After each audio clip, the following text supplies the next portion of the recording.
Is off. Yeah.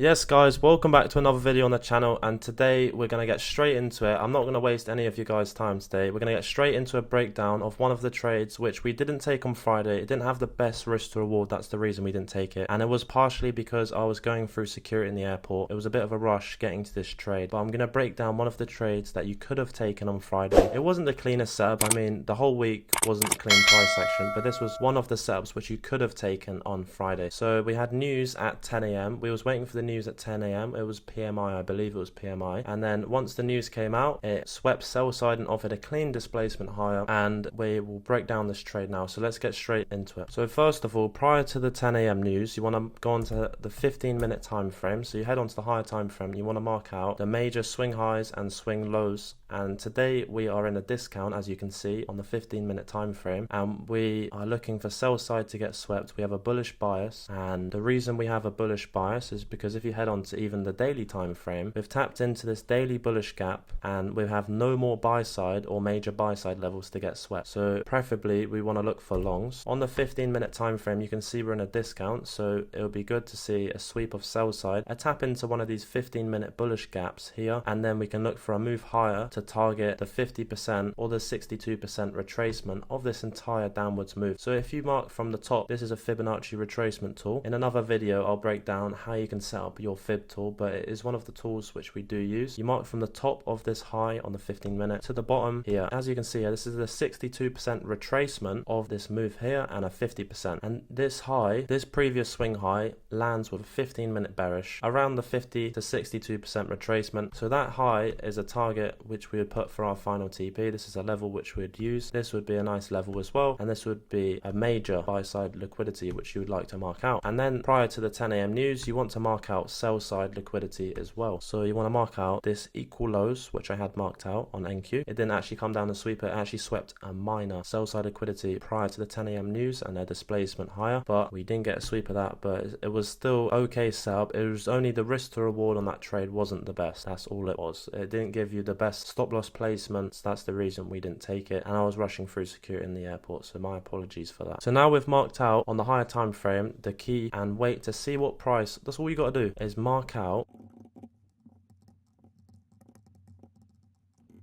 and that's all you have to do. Prior to news or the macro, you just want to monitor price. So once you've marked out on the higher time frame, say the 15-minute to 1 hour, and you've marked out your key levels, all you have to do on the lower time frame, the 1 to 5 minute time frame, is monitor the price action on NQ and ES. Because when you're trading NQ, you want to make sure that the price action between both NQ and ES is correlated. What I mean by correlated is that it's moving the same. It's sweeping the same levels, because the charts between NQ and ES is relatively similar, and you want it to remain similar and sweeping the same levels at the same time. And then a minor sell side liquidity would be one like this here and this one here. So now we've marked out the minor sell side liquidity on the 1 minute time frame. The 1 to 5 minute time frame you can mark out as minor sell side liquidity. Just put SSL, and same for this one as well.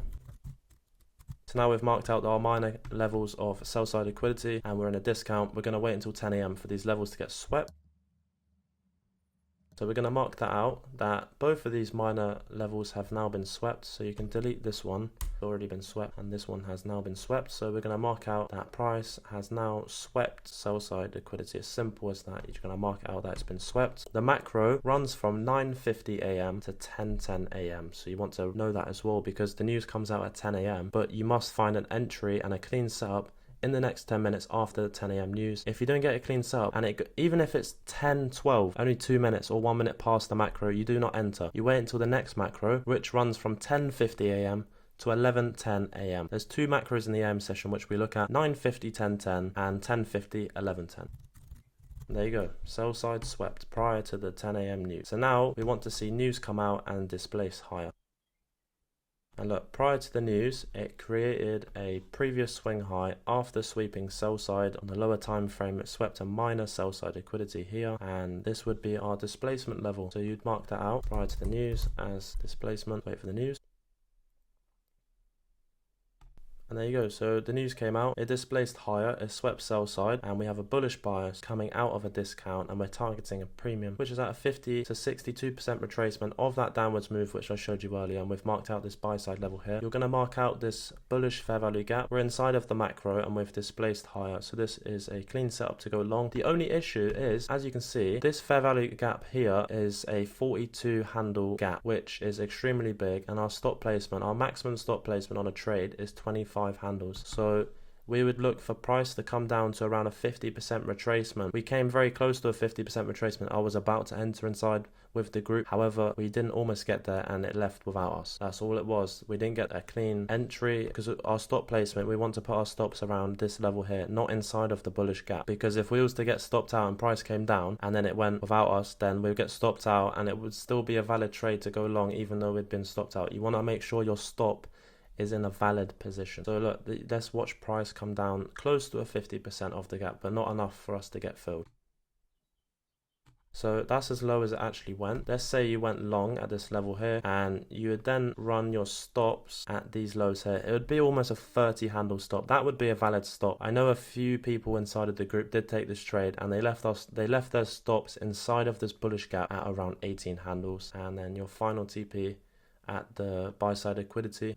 First TP you would run at 25 handles. Second TP you run at 50 handles. It's very simple, 25, 50, and then you always run your final TP at the opposing liquidity. For this trade, it's the 50 to 62% retracement buy side liquidity with a 15-minute bearish gap resting above it. And at first TP, we always close out 50 to 60% of our position and we move our stops to a valid spot, either at break even or a previous swing low. So the stops are still in a very small loss if it was to come down and take us out, but we'd still be in a profit. At second TP, we always move our stops to a previous swing high or low, depending whether you're long or short. And second TP, our stops are usually always in a profit. And then final TP, you close out your trade fully, obviously. So let's see how this trade plays out.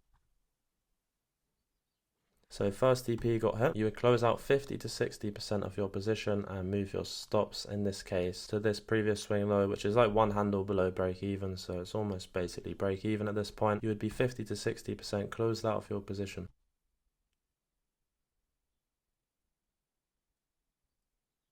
And there you go, off it went to second TP. So at second TP, you'd make sure that you're at least 60 to 75% closed out of your trade, and then you would trail your stops to this previous swing low, not this previous swing low. Why? Because this is a liquidity draw. So if it came back to this previous swing low, it would most likely sweep it, tap into this 1 minute bullish gap, and then you can see higher prices where it gathers liquidity to then go to the final TP.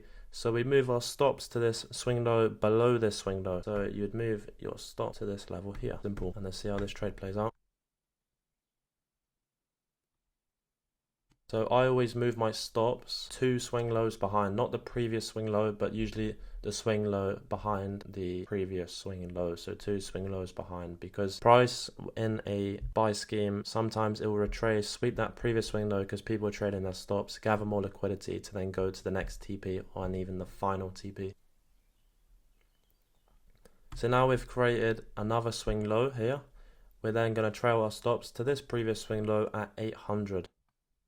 There you go, so we trailed our stops to this level. We're currently 70% closed out of position and our stops are trailing in a profit, so it's completely risk free.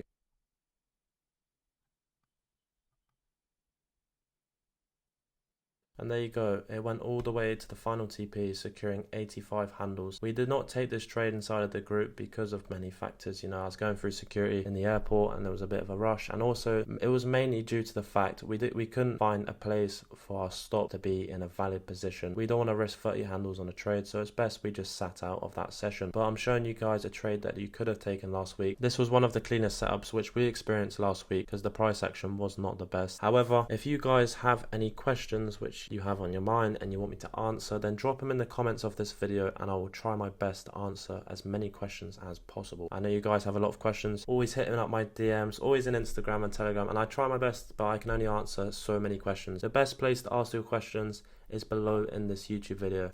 that's the best way to reach out to me. I will also leave a link below for the signals room if you lot are interested. We are now back up. I know a lot of you have been texting me for that, and the website has been down for almost a week or two, and my DMs have been going crazy for that. But yes, we are now back up. I believe this website should stay live and keep going. So if you lot are interested, the link for that is down below, and we also run a free Telegram group for you lot to get inside as well. Thanks for watching this video, and I will see you next Sunday in the next one. My apologies for not getting this video out on Sunday. There was a few delays, you know. But anyways, thanks for watching this video, and I will see you in the next one. I just did my 39, gotta change my sheets. Shit be rubbing on my body, sucking till my knees get weak.